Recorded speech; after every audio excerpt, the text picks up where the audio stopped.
solo alingi nekoboma opanza pe koyiba bontango na ye tikali moke.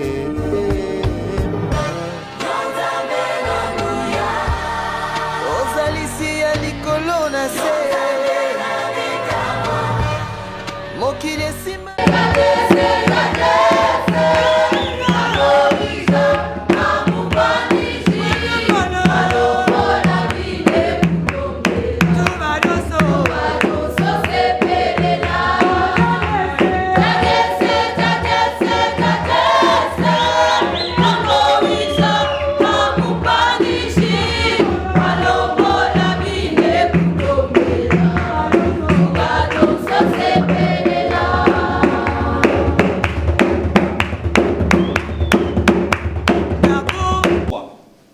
où nous sommes en train de rendre grâce au Seigneur.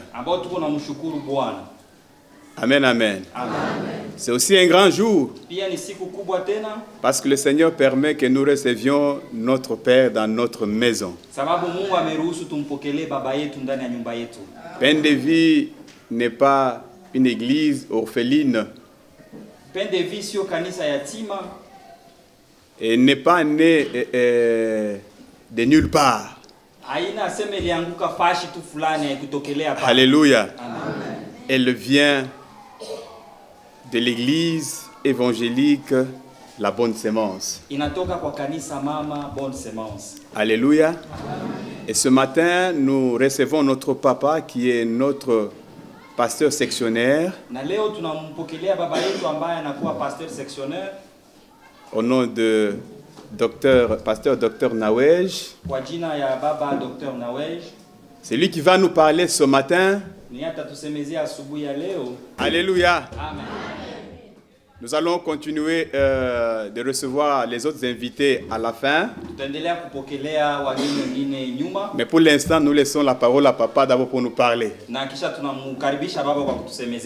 Karibu sana baba.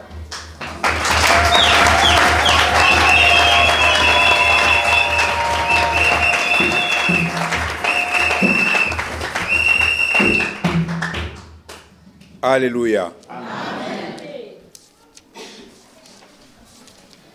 Bien-aimés frères et sœurs dans le Seigneur Jésus-Christ,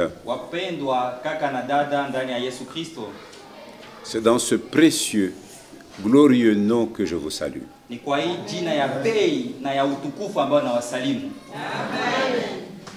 Et ma prière est que la grâce, la miséricorde et la paix vous soyez pleinement accordés par Dieu notre Père et par Christ Jésus notre Sauveur et notre Seigneur.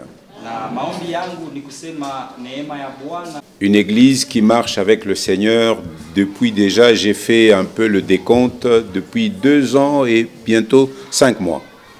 Ni kanisa ambayo kwa sasa inafanya miaka 2 na miezi 5 wakati nilijaribu kubalula. Car après un travail préparatoire, un travail de terrain que nous avions fait, le premier culte de cette église, nous l'avions tenu un certain 10 septembre 2023. Kisha kazi ya kuja hapa ya kutengeneza kuanza kanisa hapa ni tulianza kutokea le 10 septembre mwaka wa 2023. Et de 10 septembre 2023 à maintenant, kutoka 10 septembre 2023 paka leo, on compte déjà 2 ans et quelques mois. Tunaweza kubalula miaka 2 na miezi fulani.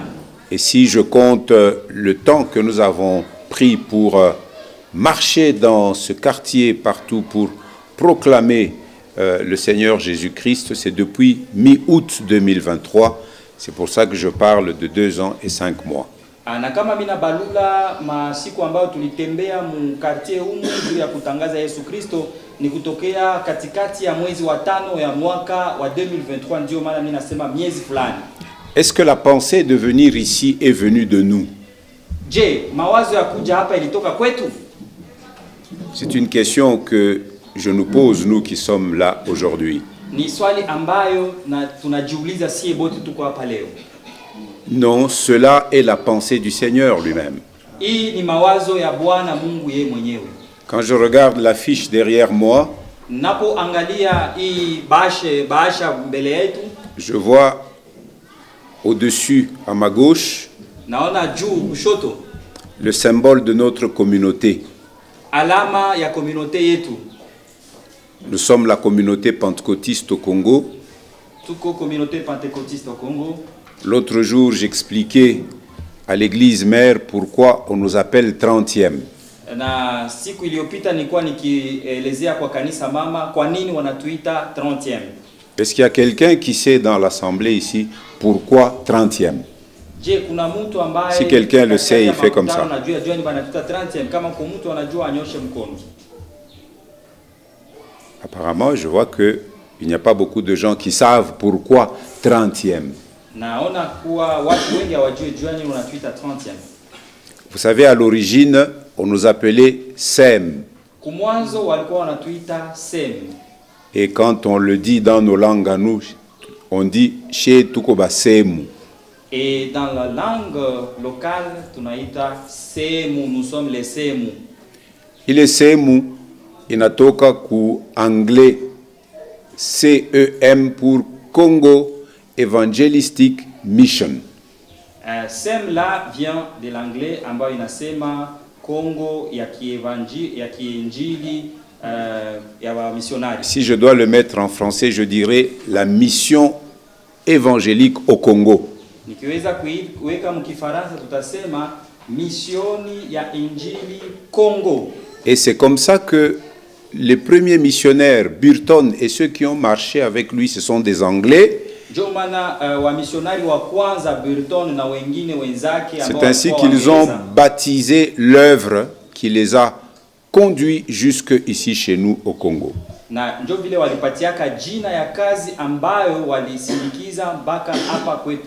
Ils étaient tout jeunes, venant d'une Angleterre qui a connu la révolution industrielle.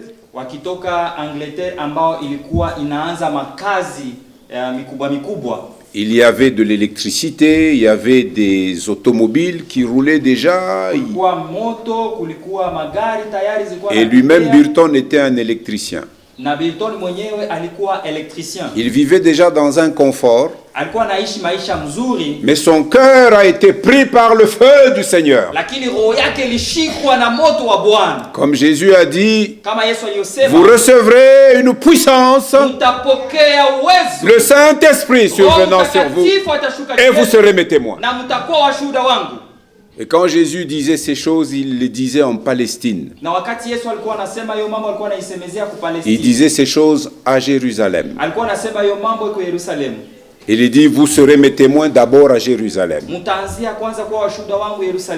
Ensuite, vous irez dans toute la Judée qui est la grande province où Jérusalem est la capitale.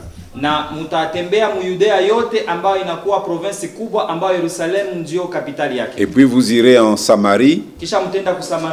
Et puis vous allez au-delà de toute la Palestine jusqu'aux extrémités de la terre.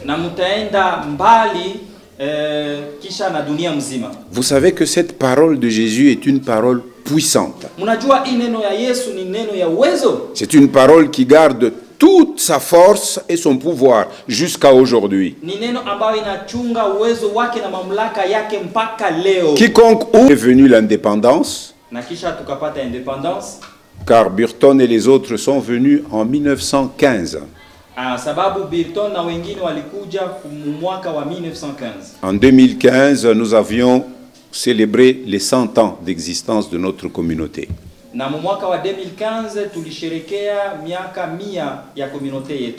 Et ils avaient commencé à Mwanza, dans le Haut-Lomami, dans le territoire de Malemba.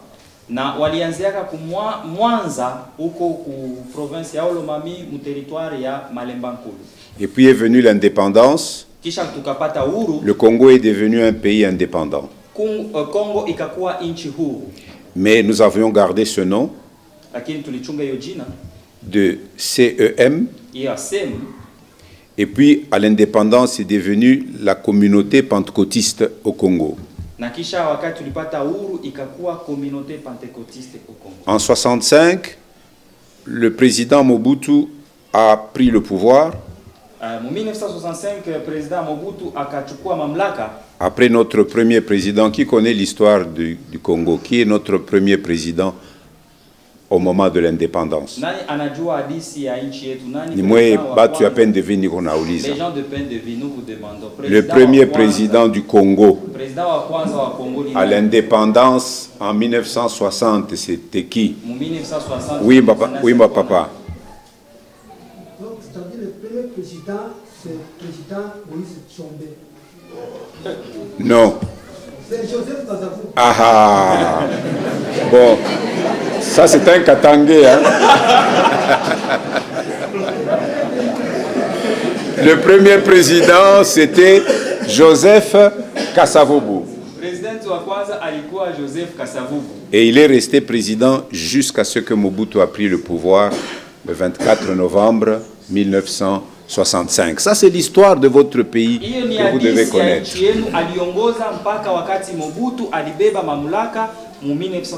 Et quand on arrive en 1972, Mobutu change le nom du pays. Nous sommes passés du Congo à Zaïre. Et un certain nombre de lois ont été prises. Et Mobutu, pensant mettre de l'ordre dans l'organisation des églises,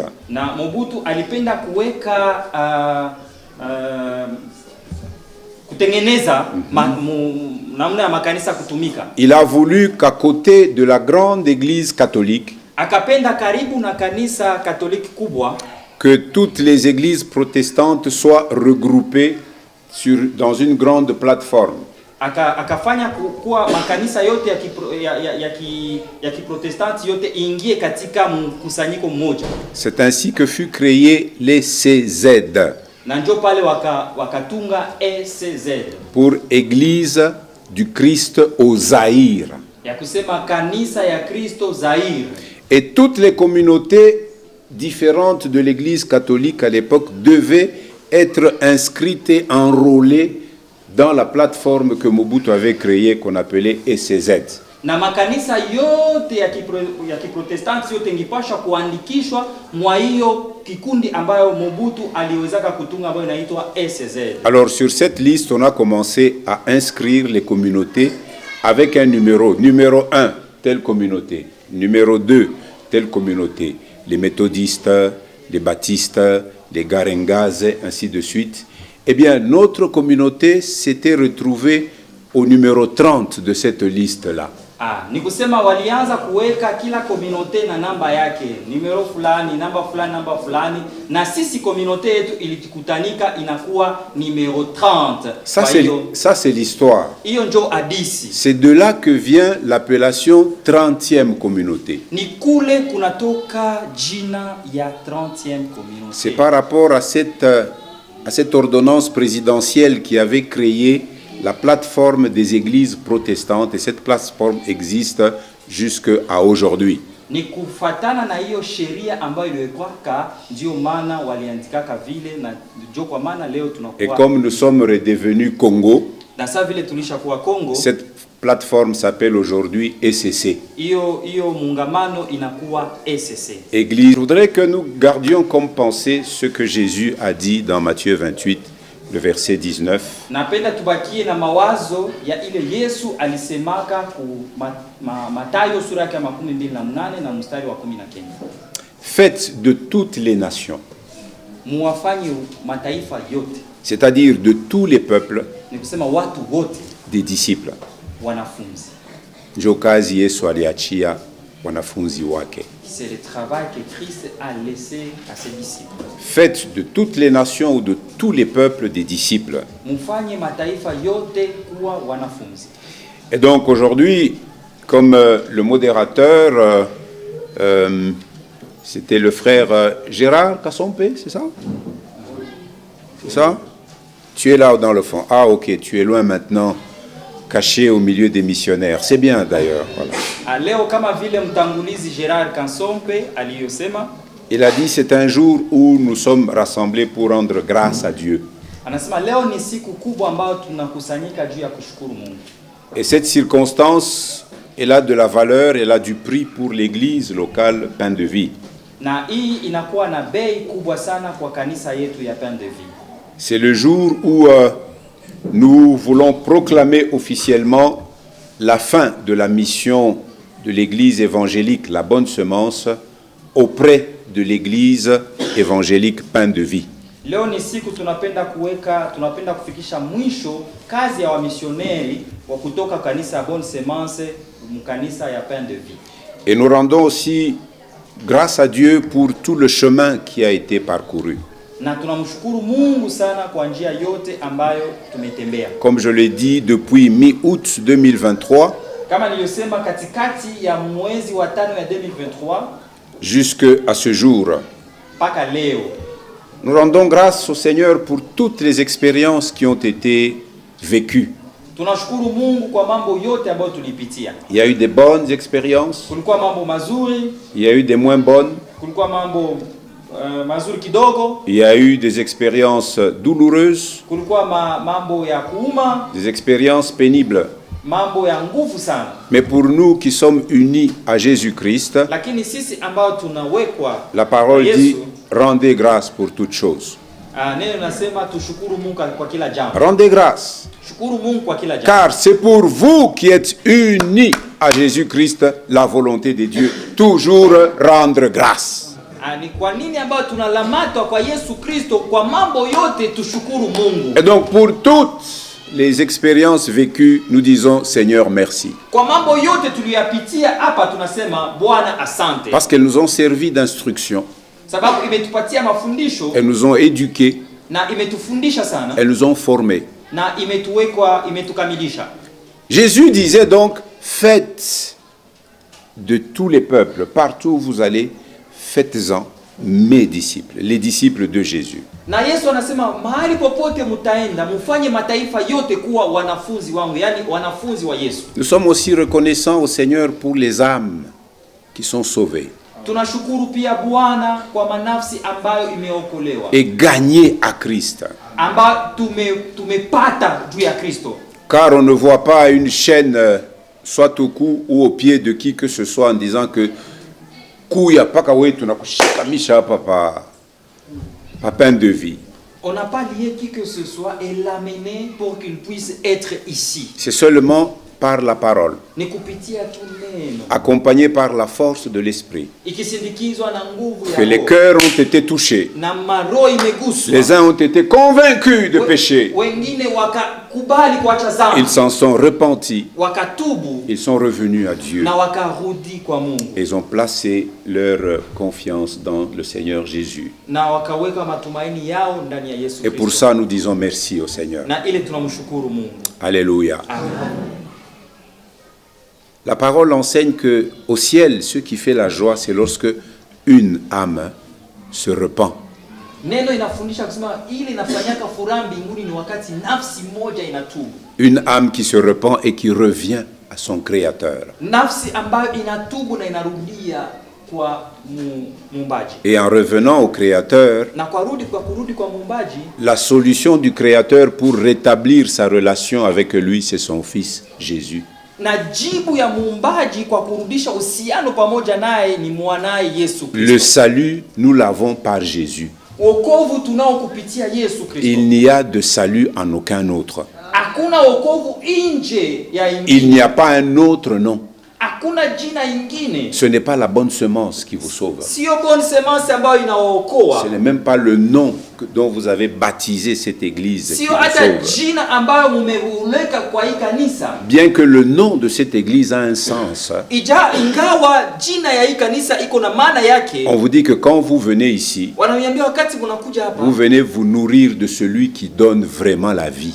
munakuja kula kwa ule ambaye analeta uzima. Et c'est pourquoi vous êtes appelés pain de vie. Ndio maana munaitwa mkate wa uzima. Et nous bénissons donc le Seigneur pour ce moment de clôture de cette mission. Tunashukuru Mungu kwa ajili ya hii muda ya kufunga hii kazi ya J'ai mission. parlé de la pensée. Nilisemezea juu ya wazo. D'où vient la pensée? Mawazo imetoka wapi? Tu sais que là où tu es en train de penser. Mimi najua pale wiko uko unawaza. Tu es en train de réfléchir. Uko unawaza. Si je reste 30 secondes sans parler, nikibakia segundo makumi tatu bila kuwaza, et que vous tous vous êtes en train de me regarder, bila kusema na nyinyi wote mko naniangalia, si nous sommes éveillés et que nous nous regardons dans les yeux, kama tunaangaliana mumecho, dans la tête de chacun de nous passent des pensées. mukichwa kila moja mnapita mawazo. Tufanye tout test. Tupime mbele. Mwangalieni wawili wawili. Wala vile munekana. Regardez-vous des à deux. Regardons-nous.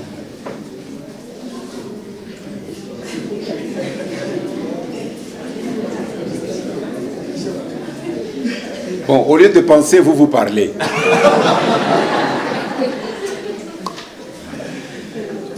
Regardez-vous 2 à 2. Muangaliane wawili wawili bila kusema. Et puis regardez-vous seulement. Mujiangaliane tu.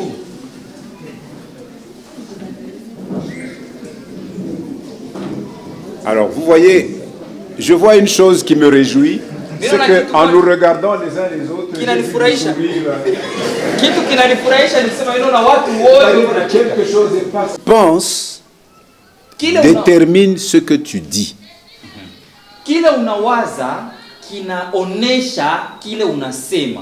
Hapana, est-ce que kinaonesha déterminer? Ndio, kinatoshelea, kinatosha.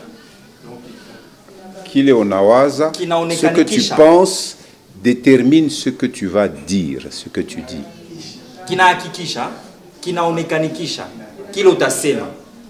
Kinakamilisha. Ça influence ce que tu vas dire. Ah, kitakamilisha kile utasema. Ok. J'espère que vous avez compris. Nawaza tunasikia. Ce que tu penses Kile unawaza détermine ce que tu vas dire. Kinakamilisha kile utasema. Deuxièmement, Kia pili, ce que tu dis kile unasema détermine ce que tu fais. kinakamilisha kile utafanya. Amen. Troisièmement, Kia tatu, ce que tu fais kile unafanya détermine ce que tu vas devenir. kinakamilisha kile utakuya. Et ce que tu deviens Na kile utakuya détermine ta destinée. kile unakuya Ta fin kinaonesha détermine ta mwisho fin. wako. Alors je voudrais développer un tout petit peu cette pensée et l'appliquer à l'ordre que Jésus a laissé à son Église. Nilipendelea kusema kidogo juu ya hii mawazo juu niiweke kwa mamlaka ambayo Yesu alipatia wanafunzi. Premièrement, la pensée. Kia kwanza ni mawazo. C'est l'origine de tout.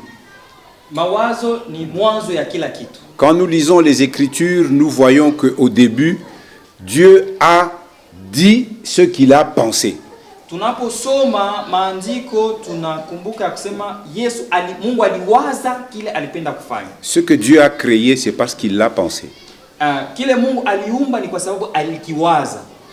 Paul d'ailleurs quelque part il pose cette question, qui a connu la pensée du Seigneur? Paulo anauliza fasi moja, anasema nani alijua mawazo ya Bwana? Le Seigneur pense, Vile Bwana anawaza, il dit, kile anasema, il agit. anatenda. Alléluia. Amen.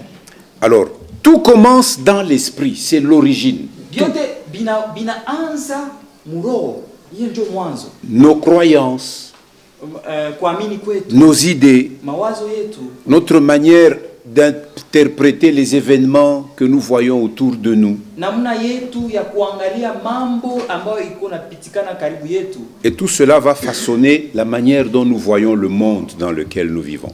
Na hiyo yote iko inaangalisha, iko natupeleka tuangalie dunia mule ambapo tunaishi. Alors, vous pouvez avoir une pensée positive.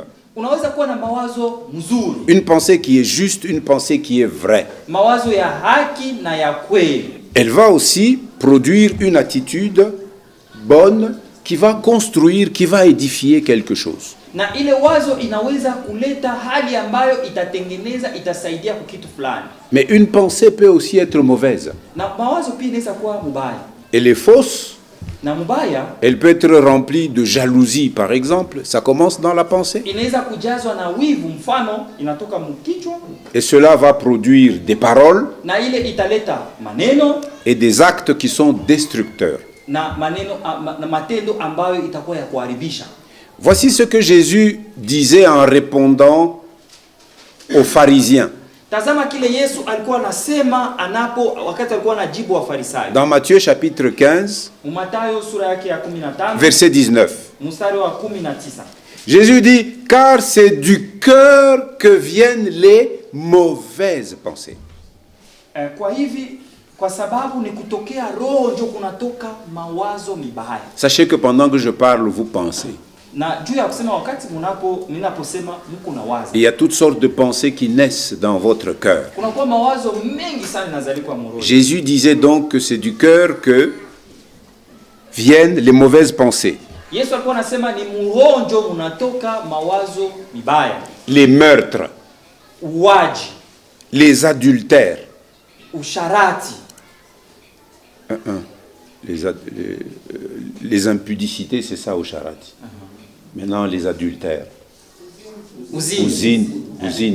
Uzinifu. Hein, uzinifu, c'est ça?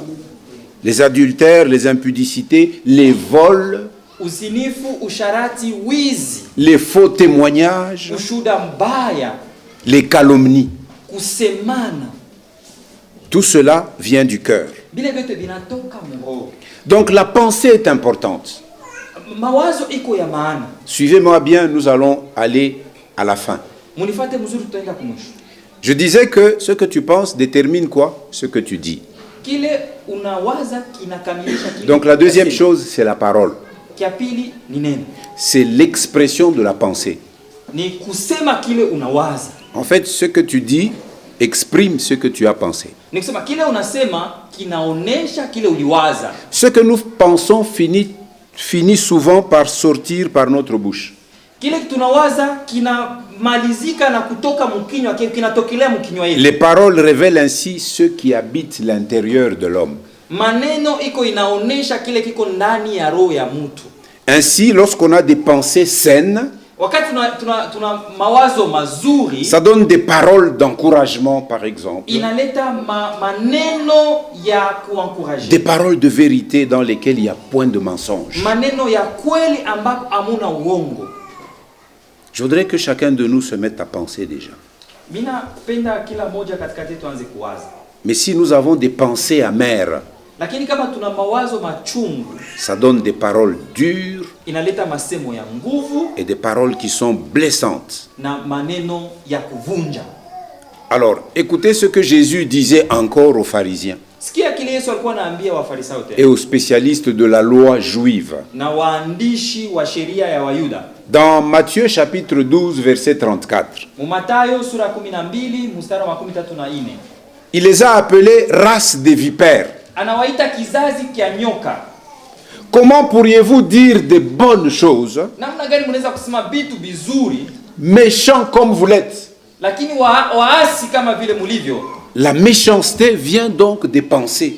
Yani ubaya, uasi unatoka kumawazo. Et si les pensées sont méchantes, on ne peut pas dire les bonnes choses. Na kama mawazo ni ya uasi, hawezi kusema vitu vizuri. Et Jésus nous dit, car c'est de l'abondance du cœur que la bouche parle. Kwa sababu ni kwa kujazwa kwa roho ndio kinywa kinafanya nini? Kinasema. C'est dans nos cœurs où il y a les pensées. Ni mumaro yetu ndio mnakuwa C'est mawazo. dans nos cœurs où il y a des sentiments.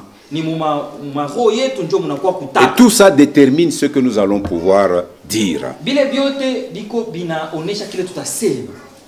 Nous avons dit, ce que tu dis va aussi déterminer ce que tu fais. Nilisema kile unasema kitakamilisha kile utasema. C'est ça l'action que tu poses ou la matérialisation de ta pensée. Kile utasema kitakamilisha kile utafanya, hiyo ndio inaonesha vya kweli mawazo yako. Nos paroles influencent nos décisions. Maneno yetu iko na onesha mipango yetu tunachukua. Nos paroles influencent nos comportements. Iko inaonesha tabia yetu. Et à force de répéter ou d'entretenir une idée, Na kwa nguvu ya kuendelea kufanya mawazo moja, on finit par agir en conséquence, en rapport avec l'idée qu'on a entretenue. Kukankamana kuendelea kuwaza kitu kinatupeleka tunenda kufanya kile ambacho tuliwaza. Vous savez ce que Jésus a dit à propos de l'adultère? Unajua kile Yesu alisema kufatana kuhusu uzinifu. D'abord, c'est quoi l'adultère? Uzinifu ni nini?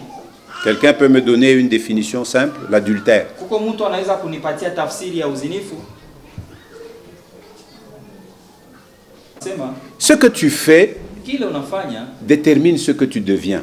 itaonesha kile utakuya. Ce que tu deviens, c'est ton caractère. Kile utakuya ni mwenendo wako. Je suis en train de parler à des chrétiens. Niko nasemezea wa Kristo. Ce que tu fais régulièrement Kile uko nafanya kila mara détermine ton caractère. itamaliza itaonesha itakamilisha Et donc, mwenendo wako. les actions répétées construisent nos habitudes. Ni kusema matendo tunayofanyaka kila mara iko inafanya tabia yetu. Et les habitudes forgent notre caractère. Na tabia yetu inafanya mwenendo wetu. On ne devient pas juste ou injuste par hasard, Hatukuye mwenye haki au ashokuwa na haki kwa mfano tu. mais on le devient par une accumulation des choix que nous faisons au quotidien. Tuko na ikuya mwenye haki kufatana na matendo ambayo tuko nafanya kila siku. La mission qui nous a amenés ici Kazi ambayo ilituletewa hapa n'était pas de trouver seulement des gens qui vont être rassemblés ici et ils restent tels quels.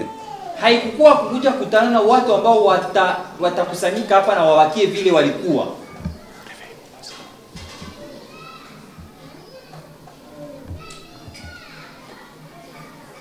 Notre mission n'a pas consisté à venir juste rassembler des personnes, Kazi yetu haikuwa tu ya kuja kukusanyisha watu hapana. mais en les rassemblant, Kuwakusanyisha c'est ya pour kwanza, travailler avec eux et en eux, kutumika pamoja nao na pour que ndani yao, tous deviennent des disciples de kusudi Jésus. wote wakuwe wanafunzi. Pourquoi nous disons que nous pouvons partir? Juani tunaweza kusema tunaweza kwenda Parce que nous croyons sababu tunaamini que la semence de vie ya kusema mbeko ya qui uzima vous a été apportée ambayo iliwaletewa a déjà porté un certain nombre de fruits. isha kuzaa matunda fulani. C'est pour ça qu'au bout de 2 ans de ministère, Ndio maana kisha miaka 2 ya par l'équipe de missionnaires, kwa kundi ya nous nous wamisionari, sommes dit c'est le temps maintenant de donner un berger à cette bergerie. ndio maana tulisema ni wakati ya kuleta mchungaji. Et il y a 3 mois et demi, nous avons amené un berger ici. Kuna miezi 3 iliyopita tuleta mchungaji hapa. Parce que nous espérons et nous croyons que le caractère de Christ a déjà commencé à se former en chacun et en chacune de vous. Sababu tunajua mwenendo wa Kristo ilishaanza kuingia mmoja na mwingine katikati. Proverbe 23, verset 7 dit ceci. Mezali 23 mstari 23, verset 7. 23 mstari wa 7 inasema hivi: Comme un homme pense dans son âme, vile mtu anawaza munafsi yake ainsi est-il. na njo kile eko. C'est-à-dire l'homme exprime ce qu'il pense. Yani mtu anasemaka kile anawaza. Alors nous avons dit que la destinée, c'est le résultat final. Tunasema mwisho sasa ni matokeo ya mwisho. Le caractère que vous affichez va orienter la trajectoire de votre vie. Mwenendo ambayo muko naonesha itaonesha njia yenu. Le caractère que vous allez afficher va déterminer le type de relation que vous allez entretenir les uns avec les autres. Mwenendo ambao muko naonesha itaonesha namna vile mtaanza kuishi na bengine. Le caractère que vous allez afficher va déterminer la qualité et la valeur du travail que vous allez faire. Mwenendo muko naonesha itaonesha wingi na uzuri ya kazi ambayo mtafanya. Ça va aussi influencer le ministère que vous pouvez avoir de la part du Seigneur. Itasaidia hata kazi ambayo huduma ambayo mnayo kwa ajili ya Bwana. Ça va influencer le témoignage que vous allez porter. Itasaidia hata ushuhuda ambao mnao. Et ça va déterminer si oui ou non vous pouvez vivre une paix intérieure en vous. Na itahakikisha kama mnaweza kuishi kweli ama hapana salama ndani yenu. En résumé, voici donc comment les choses se succèdent. Kwa ufupi, angalia vile mambo inaenda. Tout part de la pensée, Mambo yote yanaanzia kwa mawazo, on passe à la parole, inapita kuneno, de la parole on passe à l'action, kuneno tunapita kutendo, action on passe à habitude, kutendo tunapita kutabia, à habitude on passe à caractère, kutabia tunapita kumwenendo, et de caractère destinée, finalité. na mwenendo tunapita kumwisho. Alors, je veux être plus concret. Sasa nionyeshe tu vizuri. Quand j'observe l'église Pain de Vie, Wakati napoona kanisa Pain de Vie, c'est une église où je vois beaucoup de gens promptement sont venus au ministère de la louange et de l'adoration. ni kanisa ambayo vinaona watu wengi walikuja kuhuduma ya kuabudu na kusifu. Et je dis gloire à Dieu. Na mimi nasema sifa kwa Mungu. Amen. Amen. Je vois cette caractéristique dans cette église. Beaucoup d'entre vous, vous êtes dans le service et dans le ministère. Je vais nous donner un exemple concret dans la vie de l'église. Et un exemple qui va nous illustrer cette chaîne de progression, pensée, parole, action, habitude, caractère, finalité ou destinée. Na hiyo mfano itatuonesha namna gani mawazo, mwenendo, tabia, mwenendo. Et dans la vie de l'église, c'est plus voir les choses sous l'angle de leur impact spirituel. Na kukanisa tunapaswa kuona mambo kufuatana na matokeo yake mkiroho. Je prends l'exemple d'un groupe, d'une chorale. Milaba mfano ya kwaya. Ici j'ai entendu, nous avons chorale Pain de Vie. Tuko na kwaya Pain de Vie. C'est ça? Nous avons Asafa Pain de Vie. Nous avons canon vocal Pain de Vie.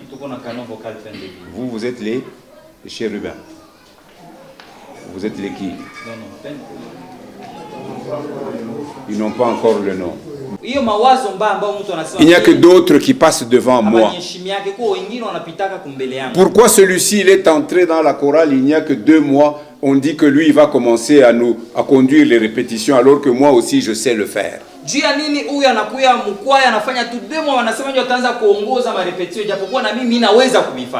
Alors, dans les paroles, il va commencer à se plaindre d'abord discrètement. Petit à petit, il commence à se plaindre.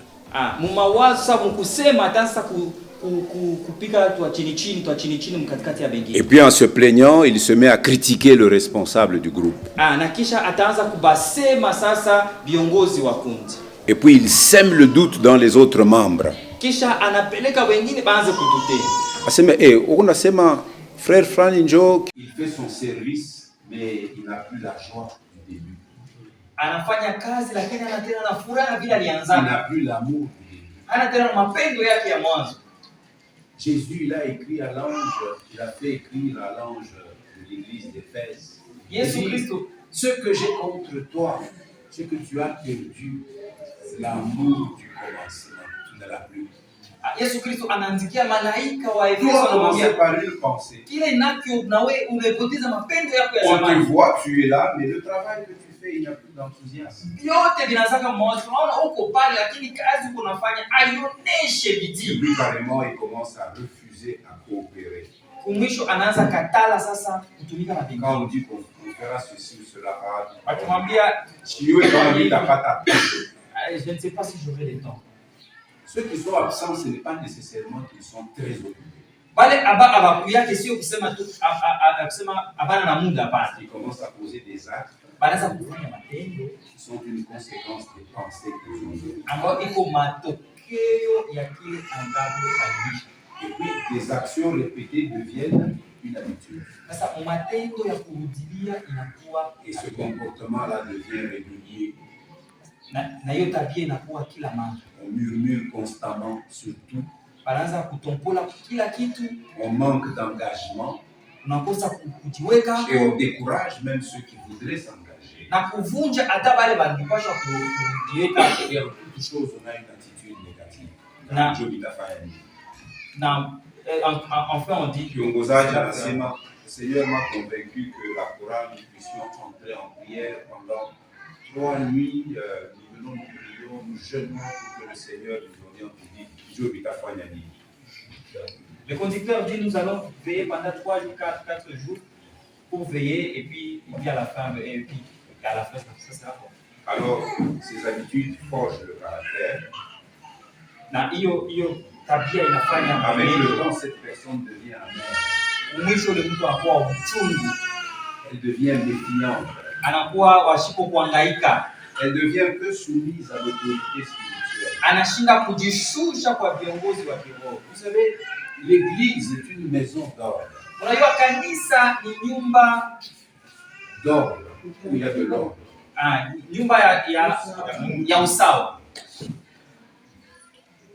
L'autorité qu'il y a sur votre berger, il la partage avec les responsables du groupe. Et les responsables du groupe représentent le berger. na viongozi wa makundi bana représenter. Si vous ne vous soumettez pas aux responsables des groupes, en fait, c'est au berger que vous ne vous soumettez pas. Kama amujishushe kwa viongozi wa makundi, nikisema ni kwa mchungaji ndio amujishushe. Et cela finit par affecter le témoignage de cette personne. Na hiyo inafikiria kugusa ushuhuda. Il suffit qu'on cite ton nom, les gens vont dire Oulenaï, moi je sais pas la vie. Nakuya Oulenaï. Et pourtant au début, tout le monde t'appelait sœur, tout le monde t'appelait frère. Qu'est-ce qui t'a amené à ça? Il pensait que tu as commencé à kumwanzo kila mtu alikuwa anakuita ndugu, alikuwa anakuita dada. Nini naleta pale ni mawazo ile ulianza kuweka mkichwa. Alors quel est l'impact spirituel quand nous avons des personnes comme ça dans un groupe? Matokeo gani ya kiroho wakati tuko na watu wa vile katika l'unité de la chorale est fragilisée. Umoja wa kwaya inavunjika. L'unité du groupe de ministère de service dans l'église est fragilisée. Umoja wa kundi ndani ya kanisa inalekea. Et l'atmosphère spirituelle devient lourde et toxique. Na hali ya kiroho inakuwa ya nguvu sana na mbaya. Tous les nouveaux membres qui osent venir, ils sont découragés. Wote wa sasa wanakuja kanisa wote Vous voyez seulement les gens s'inscrivent dans un service. Unaona watu wanajiandikisha. Mais ils restent pas longtemps. Lakini hawabakie muda mrefu. Ils étaient très enthousiastes au début. Walikuwa na bidii mwanzo. Mais au bout de 3-4 semaines, kisha wiki fulani ils deviennent mais yeye eko paka pale. Lakini lui il est toujours là. Ashipende en fait kaji fani. Il ne fait pas que l'heure avance. En fait, tout est parti d'une pensée qu'on n'a pas maîtrisée. Yote ilitokea kwa mawazo ambayo hatukusaidia. Fikiri mzuri ile maneno. Réfléchissons bien ceci. Alors voici une variante de ce que je viens de dire, mais du côté positif. Sasa angalia ingine na vile ninatoka kusema samu hali ya mzuri, parce qu'il faut équilibrer. Sababu inapasha kuequilibrer. Et je suis certain qu'il y en a qui pensent positivement. Na niko na hakikisho ya kusema kukubali ambao niko nawaza vizuri. Alors nous prenons même situation dans une chorale. Tunabeba hali moja moja ndani ya kwaya. Quelqu'un qui a une pensée positive dirait par exemple, moi kuna mawazo mazuri atasema mfano, même si on met d'autres devant moi, mais Dieu voit mon service. Hata wanaweka wengine kumbele yangu, Mungu yuko anaona kazi yangu. Je sers pour lui et pas pour les autres.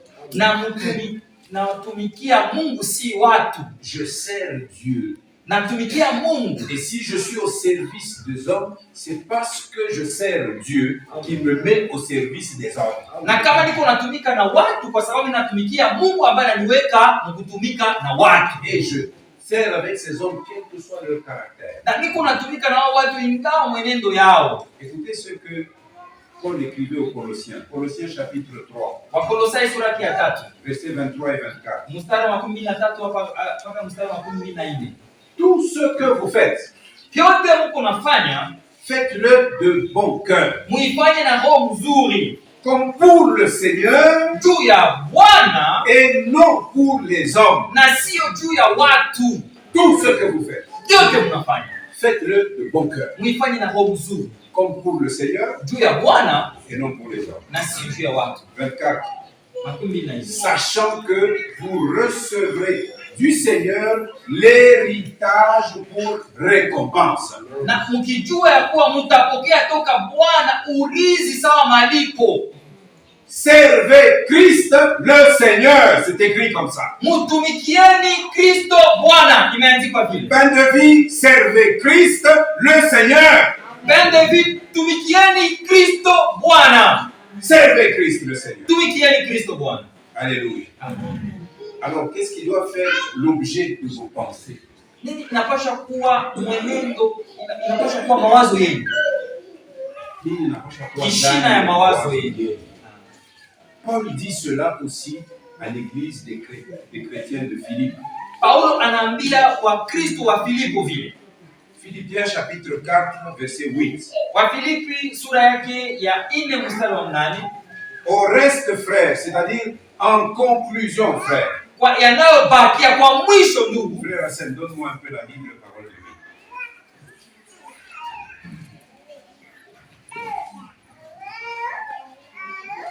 Elle est là. Voilà. Merci. Je vais lire ce verset dans la version Parole de vie. Nasoma hii mu version ya Parole de vie. Vous êtes pain de vie, ça c'est Parole de vie. Nini ni mkate wa uzima? Vous êtes des cousins germains. Mko wa ndugu ha?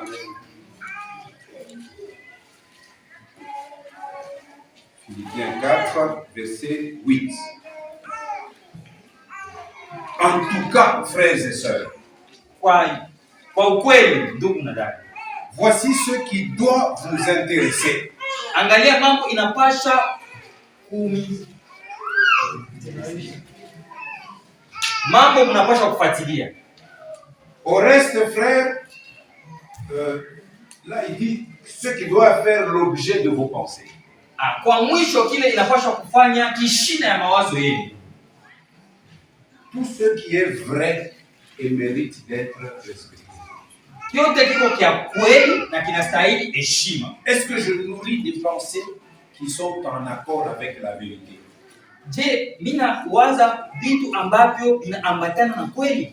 Est-ce que je nourris des pensées qui peuvent être respectées? Niko na waza vitu ambavyo vinaweza kuheshimiwa? Quand je partage mes pensées avec les autres, est-ce qu'ils peuvent avoir de l'estime de moi? Wakati mimi naleta mawazo yangu na wengine wanaweza kupata heshima yangu? Tout ce qui est juste et pur, vyote viko vya haki na vya utakaso. tout ce qu'on peut aimer et approuver, Kyote tunaweza kukubali na kuitikia. tout ce qui est très bon Kyote kiko kizuri et qui mérite des félicitations. na kinastahili kupigiwa mikono. Au reste, frère, Mwisho ndugu, que tout ce qui est vrai, vyote viko vya que kweli, tout ce qui est honorable, vyote kiko kia heshima, tout ce qui est juste, vyote kiko kia tout sheria, ce qui kia est haki, pur, vyote kiko kia tout ce qui utakatifu, est aimable, vyote kinaopendwa, tout ce qui mérite l'approbation, vyote kinaruhusiwa kuitikiwa, ce qui est vertueux vyote kinastahili et digne de louange, na kinastahili utukufu, soit l'objet de vos pensées. ikiwe kishina ya mawazo yenu. Amen, amen. Amen. Alors, une telle personne Mtu wa vile aura des paroles pour encourager les autres. atakuwa na maneno ya kusaidia wengine, Ça sera un exhortateur. Tel était Barnabas. atakuwa mtu wa kusaidia wengine sawa vile Vous savez, ce Barnabas. n'est pas pour rien que l'Esprit dans l'église d'Antioche a dit « Mettez-moi à part Barnabas et Saul ». Unajua aina kwa bure roho ilisemaka uniwekee pembeni Barnabas na Saulo. Barnabas, son nom de famille, c'est Joseph. Barnabas kwa jina yake ya jamani Yusufu. C'était un lévite. Alikuwa Mlawi. Mais c'est les apôtres qui l'ont surnommé Barnabas. Ni wa mitume ndio walimuita Parce que Barnabas. c'était quelqu'un qui encourageait toujours les autres. Ni mtu alikuwa anatia wengine moyo sana. Quand il voit les faibles, Akiona wadhaifu il souffre avec eux, anateswa il nao leur apporte son appui pour les relever. na anawaletea nguvu yake juu ya kuwapatia tena C'est nguvu. le point que dans l'église primitive à Jérusalem, Ndio maana kwa kanisa ya mwanzo ya à un Yerusalemu moment, il manquait de quoi donner à manger aux nécessiteux et aux veuves et aux orphelins. wakati mmoja walikuwa nakosa cha kupatia wajane, mayatima na watu Il se wanaohitaji. souvient qu'il avait un champ. Na alikuwa na shamba Il avait probablement hérité de ses parents. ambaye alikuwa na wazazi yake. Il se dit, bon, Anasema le besoin de ces gens est plus important que cet héritage pour nous. mahitaji ya watu iko ya maana Il sana a vendu kupita ce champ. urisi wao, akaihusisha Et il a pris le produit de la vente de ce champ. na akabeba pesa ya ile Il alihusisha l'a amené au pied des apôtres. na akaleta kwa Et miguu il y ya a eu des ressources dans l'église pour qu'on nourrisse tous ceux qui étaient dans le besoin. na kanisa ikapata pesa na vitu vyote vya Mais à kulisha côté de wale. Barnabas, un autre avait des pensées négatives. Na karibu na Barnabas kulikuwa mwingine alikuwa na Il a mawazo vu mabaya. que l'acte que Barnabas a posé a réveillé de la louange dans l'église. Akaona tendo ambayo Barnabas alifanya ilileta kavumu kanisa. Mais lui aussi, il a voulu qu'on puisse dire, lui aussi, il est quelqu'un. Naye akapenda naye bamfurahie na baseme naye Il ni dit, wa moi Mungu. aussi, j'ai un champ. Naye akasema na mimi niko na shamba. Donc lui, il va dans un esprit de compétition. Yaani sasa muhali ya competition. Lui aussi, il va vendre son champ. Na anaenda na usha Il shamba. s'entend avec sa femme. Anasikubaliana na Bon, bibi yake. tu sais, dans l'église, là, si tu veux que on dise que nous sommes quelqu'un, il faut amener comme Barnabas. Unajua mkanisa kama anasema wanapenda useme huko na wewe kabaila anapaswa kupeleka sasa Barnabas. Vous avez cette histoire dans Acte 5, Anania et Saphira. Unajua hiyo hadithi Matendo sura ya 5 Anania na Safira. Wanauzisha et ils viennent wanarudia en montrant wanaonesha wanafika kumikuu ya mitume. Ils arrivent là-bas. Ils déposent.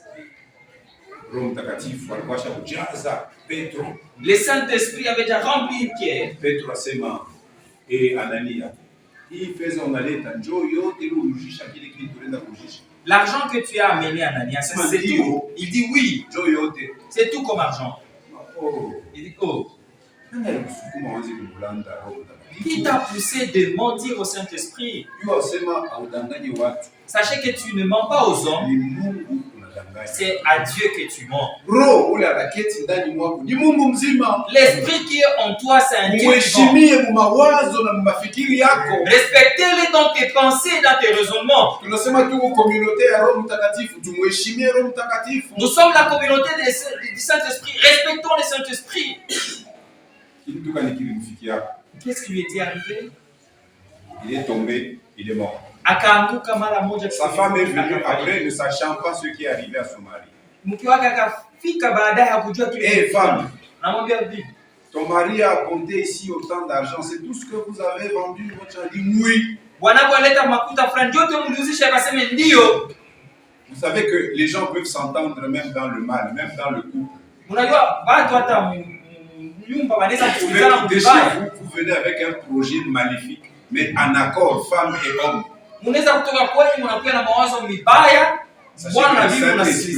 Démasque toujours.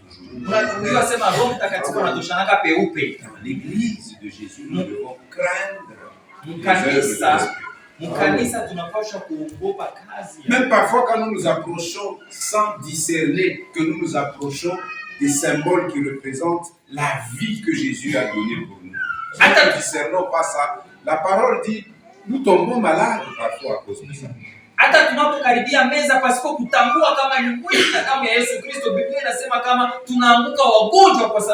y en a qui meurent prématurément parce qu'ils ne discernent pas ces choses. Mais quelqu'un qui a des pensées positives, il sera comme Barnabas. Il a un engagement pour Dieu, un engagement qui demeure fidèle. S'il a des habitudes, c'est des habitudes de loyauté. Il ne fera jamais rien qui nuit au ministère de son pasteur. Il ne fera jamais rien qui handicape le ministère de son responsable de groupe. Loyauté sur loyauté. Il aura un caractère d'humilité. Car c'est la première vertu si tu veux marcher avec Dieu. Ceux qui vont loin avec Dieu, c'est ceux qui sont humbles. Parce que Dieu, il résiste aux orgueilleux. Et sa grâce est sur les humbles. Et une telle personne a une influence spirituelle qui bénit les autres. Et qui bénit son église. Alors, c'est cela être un vrai disciple du Seigneur Jésus-Christ. Quand donc Jésus a donné cet ordre, c'est pour que ceux qui répondent à son appel se forgent un caractère qui reflète quelque chose de Jésus. Jésus dit à ses disciples, vous êtes la lumière du monde. Vous êtes le sel de la terre. Vous avez la responsabilité de refléter Christ partout où vous êtes.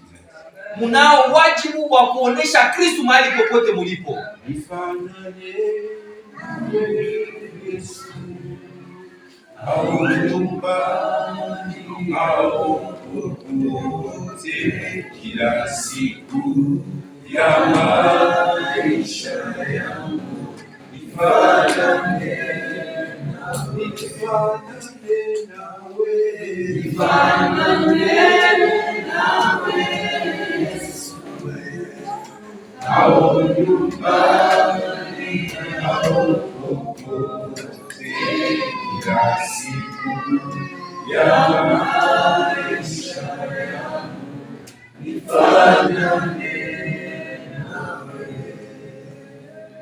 Voilà ce que Jésus disait à ses premiers disciples, d'aller et parmi tous les peuples qu'ils fassent d'autres disciples, des gens qui se mettent à suivre Jésus. Tazama ile Yesu alikuwa anafanya ya kusema anaambia mitume yake waende wafanye watu wote wamfuate Yesu. Est-ce que nous pouvons dans le temps actuel voir le même Jésus qui a marché en Palestine? Non. Je, mwa hiyo wakati tunaweza kuona Yesu ule mmoja alitembea kwa Palestina? Hapana. Mais tout ce qu'il a été et ce qu'il a fait est écrit dans la parole. Lakini kile kyote alikuya na kile kyote alifanya kinaandikwa ndani. Donc c'est important d'être proche de la Bible.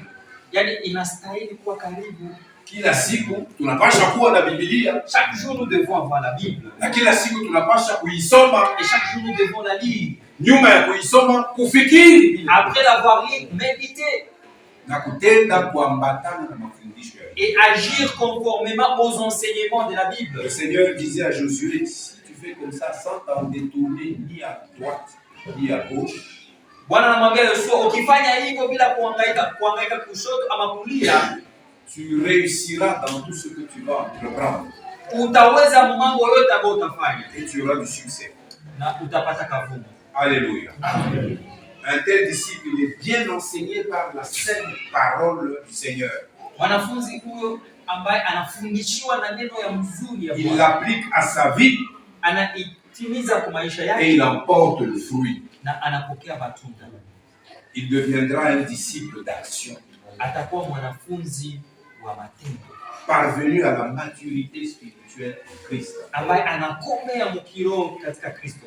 En d'autres termes, il connaît Dieu. Namna hii anajua Mungu. Il aime Dieu. Anampenda Mungu. Et il lui obéit. Na anamtii. Celui qui aime Dieu et qui lui obéit, il aime aussi les autres. Tu ne peux pas aimer les hommes si tu n'as pas commencé par aimer Dieu.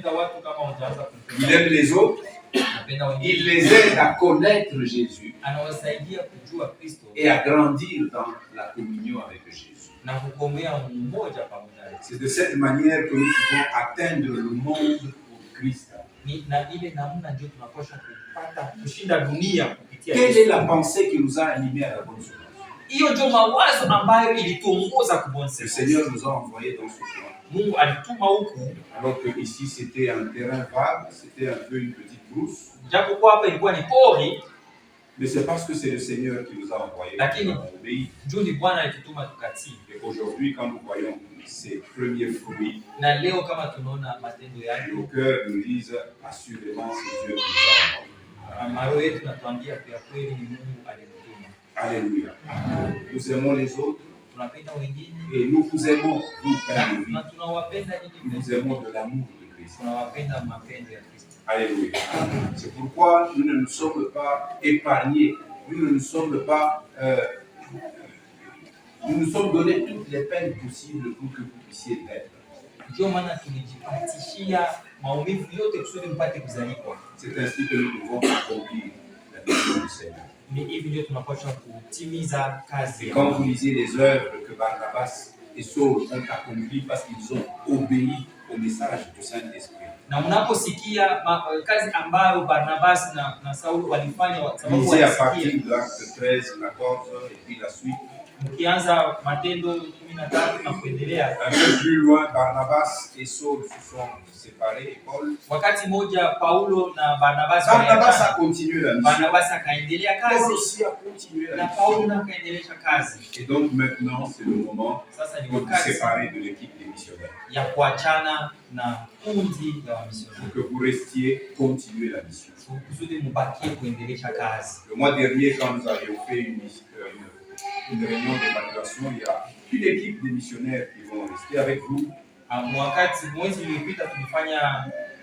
mkusanyiko na tukasema kutakuwa kikundi kidogo et qui vont encore accompagner le ministère du pasteur Bertin Kaboulo. na ambao wataendelea kumsindikiza huduma ya pasteur Bertin Kaboulo. Et ceux qui vont rester avec lui, Na wale watabakia je naye les appelle en premier. na waita kwanza Frère Henri Banzé, tu viens devant. ndugu wa Ibanza.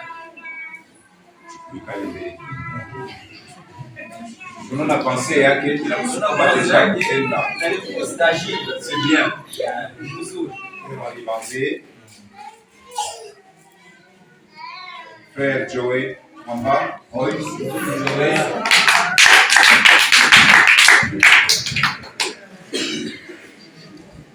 Ce sont des serviteurs de Jésus. Ni watumishi wa Yesu. Ils sont vos serviteurs à cause de Jésus. Ni watumishi wenu juu ya Yesu.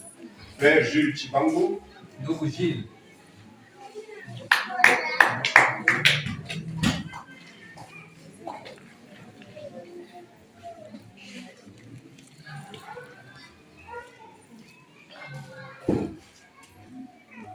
Sœur Nourou Nyota. Mama Nourou.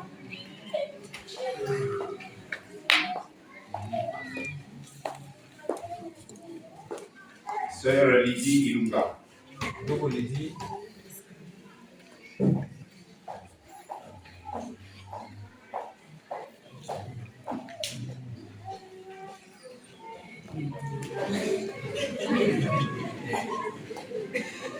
Voilà l'équipe des missionnaires. Il reste encore aux côtés du pasteur Bertin Kaboulo pour l'assister dans ce ministère.